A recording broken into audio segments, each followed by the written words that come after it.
We're going to talk about open houses. All right. Well, good evening, everybody. I'm Marguerite Crespillo, and we are going to talk about how to hold outstanding open houses. Who's excited that we get to have them again? It's been a while. We've been, almost a year without, some people, I guess, have had them in kind of different ways, more appointment only type situations, but luckily we're starting to open back up out there. And we're getting the opportunity again to do open houses. So tonight we're going to talk about how to hold outstanding open houses. Who on here has done open houses in the past? I know we have some new and newer agents. Who has done open houses? So let's dig in, you guys. All right. Let's first talk about 5 primary reasons that you really want to hold an open house, right? Number 1, the goal of holding an open house is not necessarily to sell that house. That would be great if we did. But the truth is that less than 1% of open houses sell that actual listing. So number 1, our goal is to generate buyer prospects, right? What can we do? And we're going to talk about that here in the upcoming topics. Number 2 is to generate seller prospects, which some of you may or may not have thought about when you're doing open houses. Number 3 is to sell or list another house, hopefully in that area or from the prospects that you get. Number 4 would be to sell that specific house that you're holding open. I can tell you in my 27-year career and 4,000 deals, I think I have actually sold an open house twice to in all the times that I've done open houses and things like that. And check, hold on. And the last thing, last but not least, is to satisfy the seller, right? We're doing marketing for a seller, and we want sellers to feel like we are doing everything possible we can to sell their house and drive traffic to it. So let's talk about some key factors for successful open houses, okay? Number 1 is you want to be very specific about the open houses that you choose to have. In other words, having an open house that's in a really remote area where it takes you 30 minutes down a windy road and 15 turns where people get lost, probably not an ideal location for an open house, right?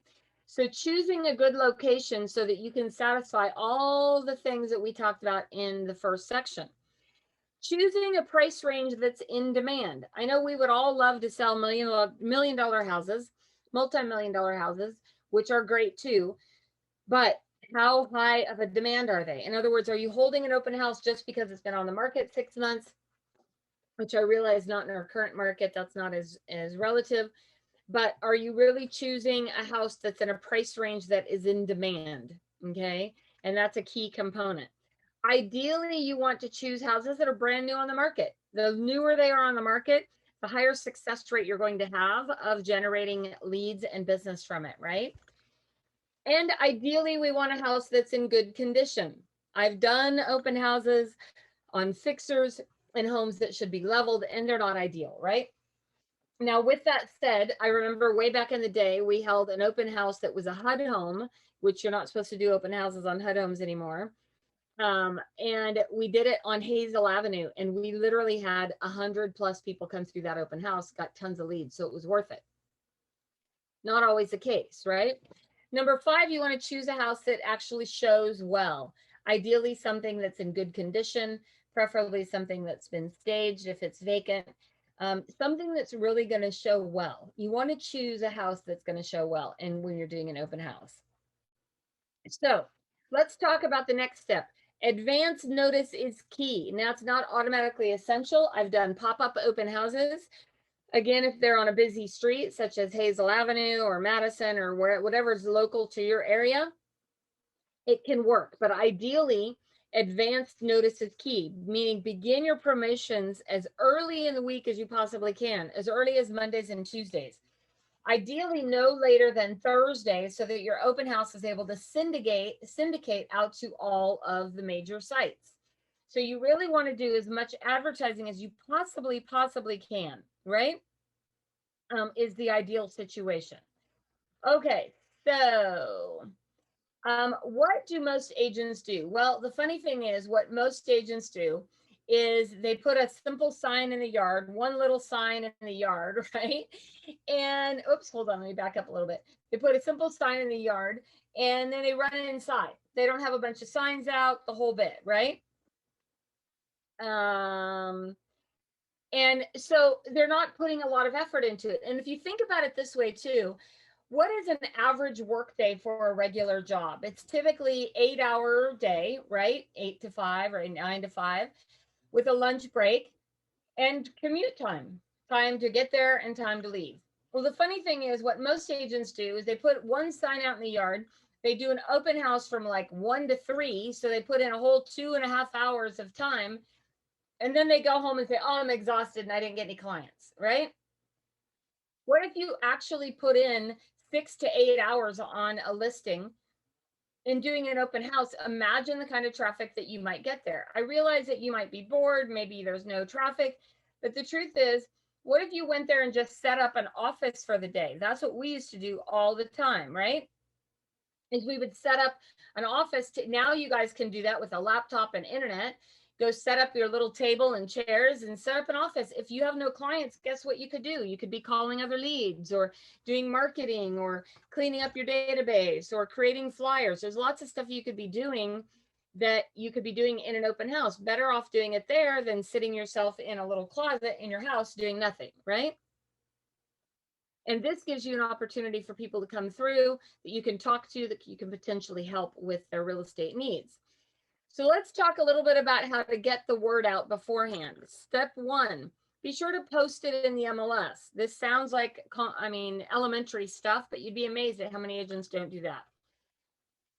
Adding the open house to your MLS will typically post it to any search portal that pulls the open house information as part of the IDX feed, such as Zillow and Realtor.com, Trulia, HomeSnap, all those. Most MLSs have websites. Adding the open house for your listing in the MLS will allow it to post to the listing on their site, right? So maybe you're holding an open house for an EXP property, but guess what? It's now being syndicated to Coldwell Banker and Remax and all these different companies. And it will show a lot of times the open house on their site. Now, doing this could also potentially reach some of the larger real estate corporate sites, right? If the open house field is part of the criteria that their feed pulls. So it's really important that you get this, and the sooner you get it into the MLS, the better. It gives time for all of those websites that it's syndicated to circulate, okay? So getting it in on a Monday, Tuesday is ideal. At the very, very latest, it should go in Wednesday afternoon or early Thursday morning. Step 2, tell the neighbors. This is fantastic, especially in the current market. Send out an invite. Actually go and door knock. Put it on their doors. If you don't want to knock doors, take that postcard out and just drop it on their doorsteps, right? Pick 250 out the day before. I can tell you that this one that we did a few years back, we had so much traffic through this open house. A lot of it was nosy neighbors, but guess what nosy neighbors are potentially? Future sellers, right? So getting a couple hundred postcards out. If you're going to mail these, keep in mind, you're going to have to get them in the mail by Monday morning in order for them to be delivered to the homeowners in time. If you're going to have a neighborhood kid or somebody door drop them, you can get them done the day before. Now, this is a fun way to get a first look at the coming soon property if you have a listing that's coming up. I've done greet the neighbors, right? A meet and greet for the neighbors by putting out wine and cheese, get your lenders involved, offering a $100 gift certificate to neighbors that come and enter their information in the drawing. This is a great opportunity and a great way to meet people before the open house. I have double-ended and sold an open house in Loomis for $996,000 using this technique. Almost a $60,000 commission. Who would like to have that one, right? So this is a great way to meet your neighbors. So you can see over here, I did an open house flyer. Don't miss the chance to live in the tranquil gated community. And what I did is I had all kinds of neighbors and other, buyers coming out to my open house ahead of time, right? Help your neighbors pick their neighbors. This is a great opportunity for you. Step 3, you can add it to Craigslist. This is free. You get tons of traffic on Craigslist. It takes minutes to do. And you can post it in the middle of the post and include it in the post, open house, right? You can do this on Craigslist. Now you can even do this on Facebook. Publishing and posting on Facebook is a great way to get traffic through your open house. You can boost the ads, lots of things you can do. Okay. Step 4, be sure to post it to Zillow and Trulia. These sites drive the most traffic. And create an account if you don't already have one. I really encourage you to post this in there. I don't know what their policies are surrounding this now, but it definitely is in the MLS. So it does feed to Zillow and Trulia in the MLS. And you want to post it in one spot in there. So really important to be sure to get your MLSs, I mean, your open houses advertised as much as you possibly can, right? You can also post it to Realtor.com. They also get tons of traffic, free to post. You can create a pro login if you don't have one already that you can post open houses with, okay? Again, if you guys do not have your profiles set up on all these different sites, I really encourage you to go and get those cleaned up. Get your EXP profile set up, your Zillow, your Realtor.com. Doesn't really matter what you guys think of these different sites. I know there's lots of controversy about them. The bottom line is they get a lot of traffic. So at a minimum, make sure that your posts, your profiles are set up with accurate information, okay? Number 6, social media. This is where you can blast it out to your social media channels. Post multiple times leading up to your open house. Facebook Live, Instagram Live. These all drive the most traffic right now. And you can also create a single, number 1, you guys, if you are with EXP and you have KV Core, use your own site to post this stuff. Don't be posting direct links from Zillow, Trulia, Realtor.com for posting. Use your KV Core link, your direct link to the property. If it's not your listing, but it is an EXP listing, you can still go into KV Core and get the direct link, which will have your information, so any leads will come directly to you. Use a single property website link from conversion to drive traffic. KV Core to your site. It's a great way. And encourage people to share the post. You can do this with gift cards, prizes, different things like that to encourage people to share your Facebook posts, okay, or your Instagram posts. Number 7, Facebook Live. I'm telling you, do 1 to 2 Facebook Live posts in the days leading up to the open house from the property to build excitement. This is super important, and this is definitely ranking high in the, I can't think of the word right now, but the word that gets your posts boosted and pushed up, right? Point out in certain features of the home. Ask the homeowner, what things do they love about the home? What do they love about the neighborhood? And highlight those things. You might even go out to the local park and say, this is just one of the parks that is within, close proximity to the open house we're having on Sunday. Come on out and check it out, right? Point out the location if it's a desirable location, encourage feedback, and announce if you are going to have a drawing if you want to build a lot of excitement. Drawings for, Home Depot or Lowe's gift cards are really popular, or a favorite restaurant that's within proximity to the open house that you're doing is another huge benefit that you could do. You could also get other vendors involved. Get your home inspector, your lender, get different people involved. See if they're willing to split the cost of a gift card or donate a gift card or a gift basket or something so that you can get information from these potential leads, right? Signs. Now, this is so funny because how many of you guys have ever been driving down the freeway and you weren't even thinking about fruit, and all of a sudden you see fruit stand 10 miles, free, or oranges, bananas, apples, and there's literally like 50 signs leading up to this fruit stand. You weren't even thinking about fruit. Next thing you know, you're pulling in and you're buying a bag of cherries and strawberries and stuff you weren't even thinking about buying, right? Those guys are masters at marketing. Go out and put a minimum of 20 open house signs. You can order them really cheap. I get the cheap little pegboard ones with the stands. I think I pay $5 or $6 for them. I buy 100 at a time. I lose some of them, so people steal them or toss them, or I forget to pick them up.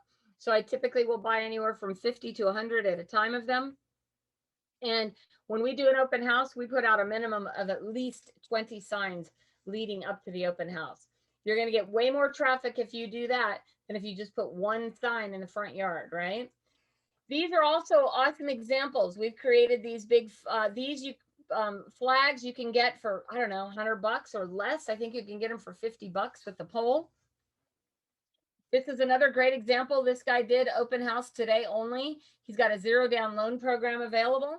Other ones, I love these. These were a ton of fun. It says better bring your checkbook, right? This home is kind of a big deal. This is not a public restroom. I love that one. Enter to win a $25 gift card. Start pumping the brakes. I mean, these are fun, creative ways that you can do open houses. As you can see, these are not expensive signs. These are that cheap plastic that you can get creative, right? This is where you can get really creative with your signs and have a ton of fun with them. Sign placement. If you look at this, you will see, make sure to line the major streets and intersections. Look how many signs are on this, right? To get you to where you're going. Make sure that you're putting signs from all directions. As you can see in this map here, you can see they're coming from all 4 directions of where signs are. Make sure, of course, that you're adhering to any city ordinances and laws. Ideally, if you can add balloons, even better, right? Think about what new home builders do. Every week, they're out there putting out all those signs, balloons. You look at new home subdivisions and they have probably 100 signs out all over the place leading up to the new home subdivision. If you don't like putting out signs, which I don't, I've dragged my husband along and I have him do it, or pay a neighborhood kid 25 bucks to go out and put them up. There's also actually companies out there, I think, now who will put your signs up and take them down. I don't have their information, but you could research that, right?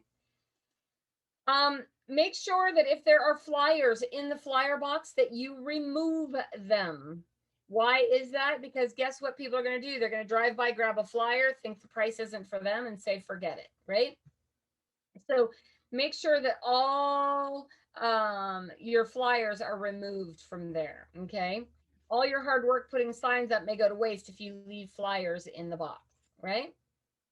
So be sure to pull the flyers out. You can replace them when you leave. All right, so some things to talk about during. What kind of things do you need? Well, number one, be prepared, right? Have property flyers available.